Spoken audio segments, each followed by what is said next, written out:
Bismillahirrahmanirrahim. Assalamualaikum warahmatullahi wabarakatuh. Innal hamdalillah nahmaduhu wa nasta'inuhu wa nastaghfiruh wa na'udzu billahi min shururi anfusina wa min sayyiati a'malina may yahdihillahu fala mudhillalah wa may yudlilhu fala hadiyalah. Asyhadu an la ilaha illallah wahdahu la syarikalah wa asyhadu anna Muhammadan abduhu wa rasuluh. Amma ba'd. Akhwani fillah rahimakumullah. Alhamdulillah, puji syukur kita panjatkan kehadirat Allah Subhanahu wa taala. Di sore hari yang mulia ini kita dipertemukan oleh Allah Subhanahu wa taala dalam keadaan sehat walafiat, dalam keadaan berpuasa, dalam keadaan beribadah kepada Allah Subhanahu wa taala. Semoga Allah Subhanahu wa taala menerima amal ibadah puasa yang telah kita laksanakan dan juga ibadah-ibadah lainnya, dan juga mudah-mudahan Allah Subhanahu wa taala memberikan kemudahan kepada kita untuk menyelesaikan Ramadan kita beserta ibadah-ibadah yang ada di dalamnya. Akhwani fillah rahimakumullah. Pada kesempatan ini saya akan menyampaikan sedikit berkenaan dengan i'tikaf.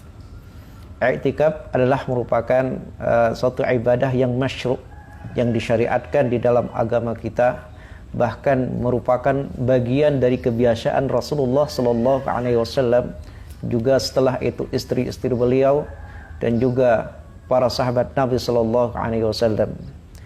Akhwani fillah rahimakumullah.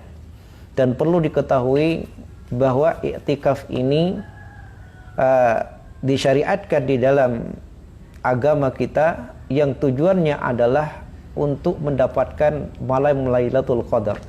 Karena malam Lailatul Qadar itu setiap tahunnya akan ada, sebagaimana dalam hadis yang disebutkan oleh Nabi sallallahu alaihi wasallam, taharraw, ya, carilah, ya, Lailatul Qadar itu, iltamisu, carilah dia, taharraw Lailatul Qadri fil ashril awakhir min Ramadan.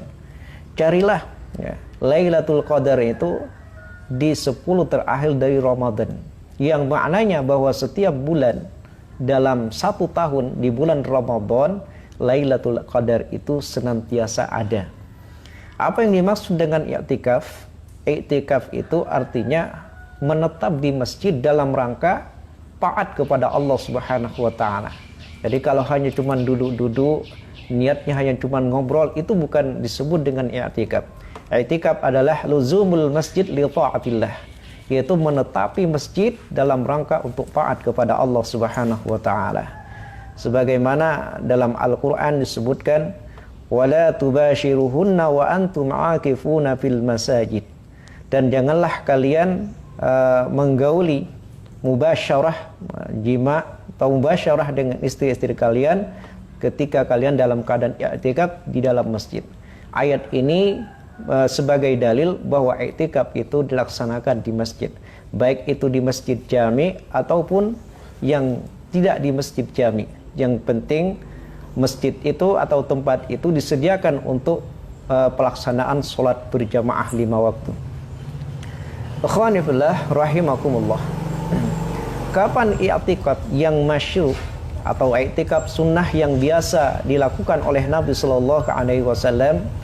Aisyah radhiyallahu an menyebutkan di dalam hadis sahih, dia mengatakan, kana an-nabiyyu sallallahu alaihi wasallam idza dahala al-'ashra shadda mi'zarahu. Nabi sallallahu alaihi wasallam itu kalau sudah masuk malam 10 terakhir Ramadan, yakni malam yang ke-21 Ramadan sampai terakhir, ya, syadda mi'zarahu, dia kencangkan sarungnya, yang menunjukkan bahwa dia betul-betul akan beribadah kepada Allah Subhanahu wa taala, atau dia meninggalkan istrinya. Wa ahya lailatahu, yang kedua, dia hidupkan malamnya, artinya dia tidak tidur di malam itu.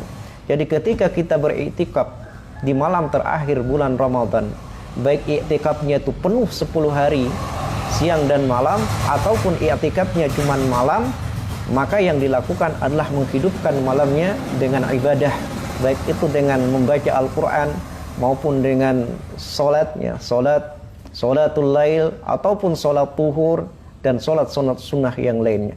Dan yang ketiga, wa aikadha ahlahu, dia bangunkan juga keluarganya untuk menghidupkan malam itu dan beribadah di malam tersebut.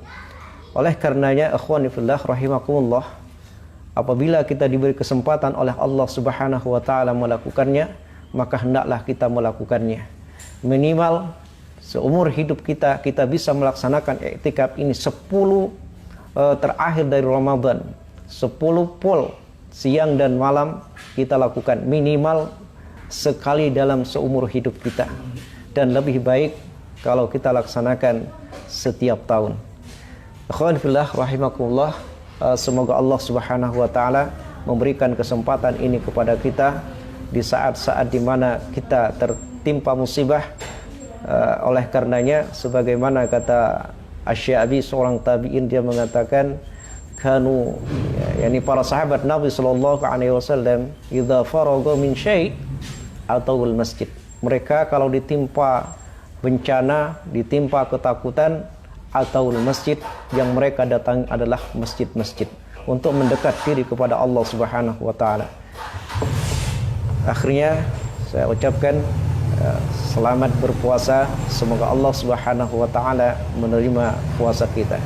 Aqulu qouli hadza astaghfirullah lana wa lakum. Assalamualaikum warahmatullahi wabarakatuh.